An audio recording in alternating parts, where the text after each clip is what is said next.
पिछले कुछ दिनों से हजारों लोगों की भीड़ ने पूरी प्लानिंग के साथ मणिपुर की हालत को ऐसी कर दी है। कुछ लोग घर जला रहे हैं तो कुछ लोग महिलाओं के साथ बदतमीजी कर रहे हैं और ये पिछले 80 दिनों से मणिपुर में हर रोज़ ऐसा हो रहा है। लेकिन हैरान कर देने वाली बात तो ये है कि इतने दिनों से इस मामले के बारे में ना तो हमारी सरकार बात कर रही है और ना ही हमारी मीडिया।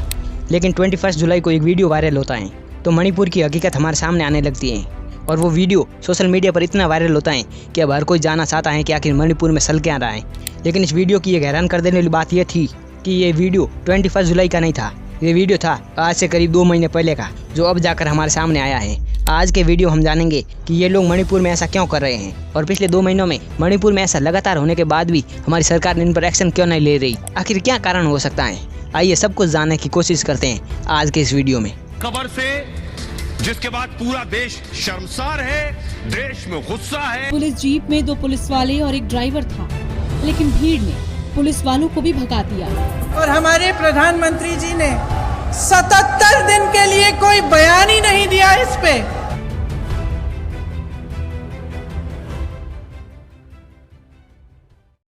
इंडिया के नॉर्थ ईस्टर्न में एक राज्य है जिसका नाम है मणिपुर। ये लड़ाई भी यहीं की है। मणिपुर करीब 22,000 वर्ग किलोमीटर बड़ा है। मणिपुर भारत के 3 राज्यों के साथ जुड़ा हुआ है, नागालैंड, असम और मिजोरम। इसके साथ ही मणिपुर म्यांमार के साथ 400 किलोमीटर लंबी एक बॉर्डर से जुड़ा हुआ है। ये बॉर्डर एक घाटी है और ये घाटी मणिपुर का 10% एरिया है। इस 10% एरिया में मैथई लोग रहते हैं और ये जो मैथई लोग हैं जो मणिपुर के 10% एरिया में रह रहे हैं, इनकी पॉपुलेशन मणिपुर में करीब 53% है। और मणिपुर का जो बाकी बचा 90% एरिया है, वहाँ पर आदिवासी लोग रहते हैं। इन आदिवासी लोगों को कुकी लोग कहा जाता है। ये लोग मणिपुर की पहाड़ियों में रहते हैं और मणिपुर में इनकी पॉपुलेशन करीब 16% है और इनकी ये पॉपुलेशन मैथई लोगों से बहुत कम है। इन दोनों ग्रुप की लड़ाई पहले से चली आ रही है। 1992 में इनके बीच एक लड़ाई हुई थी जो 5 साल तक चली थी। इन 5 सालों में मणिपुर के आधे गांव जल गए थे और हजारों लोगों को अपना घर छोड़कर जाना पड़ा। इस लड़ाई के बाद थोड़ी बहुत लड़ाइयाँ होती रहती थी, लेकिन बाद में वो लड़ाइयाँ खत्म भी हो जाती थी। यानी इन लड़ाइयों से मणिपुर में इतना नुकसान नहीं होता था। लेकिन इतने सालों के बाद मणिपुर में सबसे खतरनाक लड़ाई होती है 2023 में, जो अभी भी चल रही है। इस लड़ाई का सबसे बड़ा कारण यही बताया जा रहा है कि जो मैथई लोग हैं उनको पिछले कई सालों से कानून नहीं मिले हैं, जैसे ST सूची माना, जमीन खरीदना, सरकारी सुविधा का मिलना। ऐसे नियम मैथई लोगों के पास नहीं है, जिसके लिए उन्होंने सरकार से कई बार मांग भी की है। और मैथई लोग जितने भी कानूनों की मांग कर रहे हैं वे सभी कुकी लोग यानी आदिवासियों के पास पहले से हैं। लेकिन 2023 में सरकार ने इनकी बात को सुना और इनकी मांग को पूरा करने का फैसला किया। जब सरकार की तरफ से मैथई लोगों को सब परमिशन मिली तो आदिवासी लोगों को डर लगने लगा था कि ये लोग हमारी ज़मीन अपने कब्जे में कर लेंगे, जिसके बाद हुआ भी कुछ ऐसा ही। मैथई लोगों ने मणिपुर की राजधानी इम्फाल में जाकर आदिवासियों के सभी घर जला दिए। इस हमले के बाद आदिवासी लोग इस जगह को छोड़ना शुरू कर देते हैं। ये लड़ाई शुरू होती है 3 मई की रात के 12 बजे, जब कुछ मैथई लोग हथियारों के साथ आदिवासियों के घरों पर हमला करते हैं। इस रात को आदिवासी यानी कुकी लोग इनसे लड़ते हैं और वापस भगा देते हैं। लेकिन इसके अगले ही दिन यानी 4 मई की सुबह के 11 बजे मैथई लोग फिर से आते हैं और वो भी ज़्यादा संख्या में। ये लोग फिर से आदिवासियों पर हमला करते हैं, जिसके बाद कुकी लोग अपनी जान बचाकर यहाँ से भाग जाते हैं। करीब 60,000 कुकी लोग अपना घर छोड़कर यहाँ से जाते हैं। हर तरफ आतंक ही आतंक था, लेकिन फिर भी सरकार और पुलिस ने इन लोगों पर ध्यान देना जरूरी नहीं समझा। अब मणिपुर में हर जगह आग नजर आ रही थी। मैथई लोगों ने कुकी लोगों के घर जलाकर राख कर दिए। कुकी लोग जो अपना घर छोड़कर यहाँ से गए थे वो ज़्यादातर ईसाई लोग थे, जिसके कारण मैथई लोगों ने उनके 200 से ज़्यादा चर्च जला दिए। 29 मई यानी लड़ाई के 25 दिनों के बाद कुकी समुदाय की महिलाएं दिल्ली के जंतर मंतर पर जाकर मांग करती हैं और कहती हैं हमारे घर जला रहे हैं, हमारी हेल्प करो। इसके अगले ही दिन यानी 30 मई को मणिपुर का एक खिलाड़ी कहता है कि इस लड़ाई को जल्दी से खत्म करो, नहीं तो मैं अपने सभी अवार्ड वापस लौटा दूंगा। मतलब मणिपुर में रहने वाला हर इंसान इस लड़ाई से परेशान था। इतने दिनों में मणिपुर 2 भागों में बढ़ गया था, एक तरफ कुकी लोग और दूसरी तरफ मैथई लोग। ये मामला इतना आगे बढ़ गया कि आदिवासी लोग अपनी मांग करने लगे और कहने लगे कि हमारा अलग से राज्य बना लो। आपको बता दें, इस मामले के बारे में पहले भी मांग की गई थी, लेकिन सरकार ने इसे इतना ज़रूरी नहीं समझा। कुकी लोगों की दूसरी और सबसे बड़ी मांग ये थी कि जो मणिपुर के मुख्यमंत्री हैं वो अपने पद से इस्तीफा दे दे। आदिवासी लोगों का मानना है कि जो मणिपुर के मुख्यमंत्री हैं बीरेन सिंह, वो मैथई लोगों में आते हैं, इसलिए वो इस लड़ाई को नहीं रोक रहे। बाद में 19 जुलाई को ट्विटर पर एक वीडियो वायरल होता है जिसमें कुकी समुदाय की महिलाओं के साथ बदतमीजी की जा रही है। लेकिन हैरान कर देने वाली बात तो ये है कि ये वीडियो 2 महीने पहले का है। इस वीडियो के बारे में मणिपुर की एक महिला ने बताया कि ये सब कुछ पुलिस वाले देख रहे थे, लेकिन फिर भी उन्होंने एक्शन नहीं लिया और पुलिस वालों के सामने मैथई लोगों ने उन महिलाओं के भाई और पिता को मार डाला। ये सब तो कुछ भी नहीं। जब राष्ट्रीय महिला आयोग को इस मामले के बारे में बताया गया तो उन्होंने भी इसे इग्नोर कर दिया। मतलब सोचिए, एक तरफ पिछले 2 महीनों से लोगों को मारा जा रहा है, उनके घर जलाए जा रहे हैं, वहीं दूसरी तरफ हमारी सरकार को कोई फर्क भी नहीं पड़ रहा। कुछ लोगों का मानना है कि मोदी जी इस लड़ाई को इसलिए नहीं रोक रहे क्योंकि वो लोग इसे ही हैं। यानी जो कुकी लोग हैं वो ईसाई हैं, इसलिए मोदी जी उन्हें भगाना चाहते हैं, और जो मैथई लोग हैं वो हिंदू हैं, इसलिए मोदी जी उन्हें सपोर्ट कर रहे हैं मतलब मैथई लोगों को रोकने की कोशिश नहीं कर रहे हैं। मोदी जी को भी मजबूरन तब बोलना पड़ा जब वीडियो वायरल हुआ।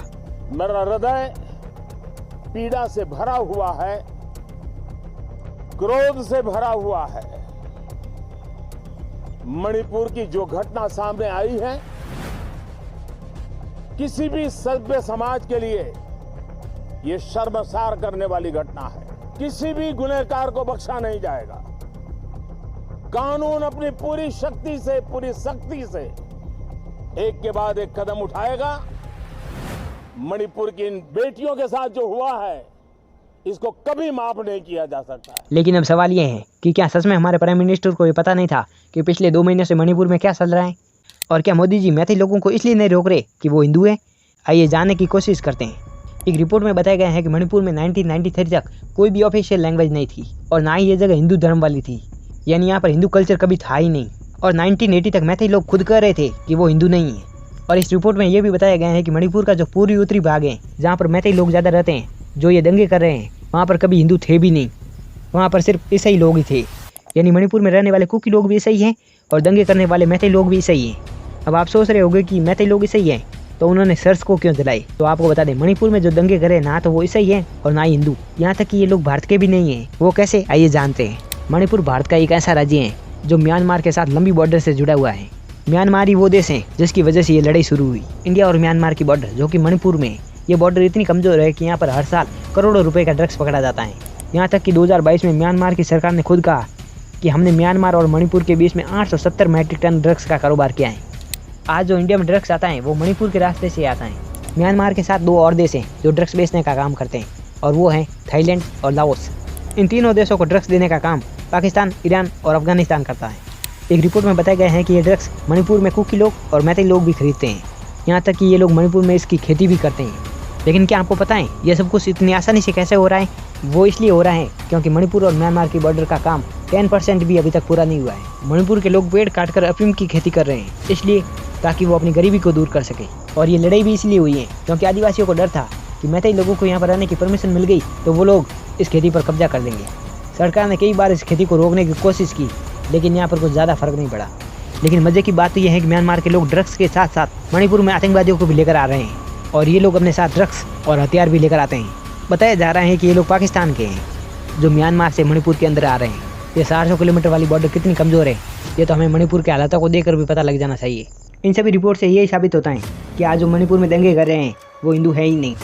हाँ, बताया जा रहा है कि कुछ ईसाई हैं पर सभी नहीं हैं। तो मोदी जी ना तो किसी को सपोर्ट कर रहे हैं और ना ही किसी को भगा रहे हैं। हाँ, ये बात तो सच है कि हमारी सरकार को इन लोगों पर पहले से एक्शन लेना चाहिए था, लेकिन वो लिया नहीं। एक वो मणिपुर जिसे लोग इसलिए जानते थे कि मणिपुर का कल्चर, वाइब्रेट डांस और म्यूचुअल लव सबसे बेस्ट हैं। वही मणिपुर जिसे भारत का रत्न कहा जाता था, आज उसी मणिपुर में आतंक फैला हुआ है। और रही बात इस लड़ाई को रोकने की, तो वो ये है कि हमारी सरकार को मणिपुर के लोगों पर थोड़ा ज़्यादा ध्यान देना चाहिए और इनकी प्रॉब्लम सुनकर सॉल्व करनी चाहिए। साथ ही म्यांमार वाली बॉर्डर को भी मजबूत बनाना चाहिए। तो वीडियो पूरी हो गई है, कमेंट करके बताना वीडियो कैसी लगी। साथ ही लाइक करके चैनल को सब्सक्राइब कर देना। मिलते हैं अगले वीडियो में। धन्यवाद।